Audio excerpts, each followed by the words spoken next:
But the thing that was puzzling about Hertz's observations is that he also saw that the effect was more important. That is, that he had to get the that it was even more pronounced if ultraviolet light was used rather than visible light or some other some particular part of the visible spectrum. Okay, so and this is does not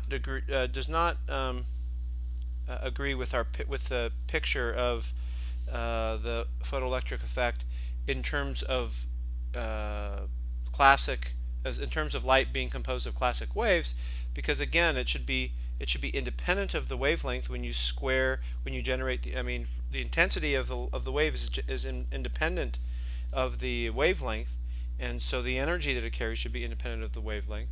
Okay, and so we would not expect that such an effect that relies on the production of charges should depend on the at the metal points should depend on the wavelength of the frequency of the light. Okay, so this is one early indication that something was not quite right. Following Hertz's experiments and his observations, um, Alexander Stoletov and J.J. Thomson independently did a number of different experiments on the photoelectric effect, which revealed some interesting behavior that made it difficult to made it even harder to explain with just assuming that light behaves as classically as a wave. Okay, travels as a wave. Okay, so we're going to discuss those experiments now, or in particular the sort of observations which they made, and and see how they, in particular, make it difficult to explain with assuming that light is a wave. Okay, so Thomson and Stoletov um, used this sort of apparatus, okay, to make their measurements. They basically had some sort of evacuated chamber. Inside this chamber, they had two metal plates, and those metal plates were connected via wires to an electric circuit. So you had some voltage source, basically a battery, and we're going to define the positive side of the battery here with this longer arm of the battery symbol, okay, the voltage symbol.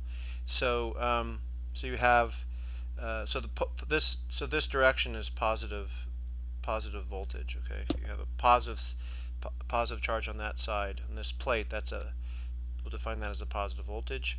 And then you have you have an ammeter in the circuit, which allows you to measure current. Excuse me, electric current flowing through the circuit. And then they would shine light on one of the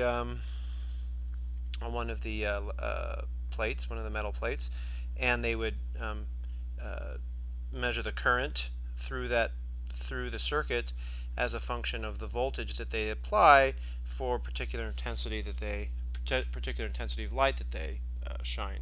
Okay, so their observations, some of their observations went like this. So if they used a color of light, a wavelength of light, for which they actually produced electric current, then if for positive voltages, the current was basically independent of the voltage for particular light intensity. But if they increased the light intensity, okay, then they saw an increase, a proportional increase in the voltage. In the current that they measured. Okay, so I'm drawing lines here at roughly 2 times and 3 times the initial intensity. And again, for positive voltages, that is where they apply a positive charge to this plate relative to that plate, then they saw a current which was essentially independent of the voltage, but increased in proportion to the intensity.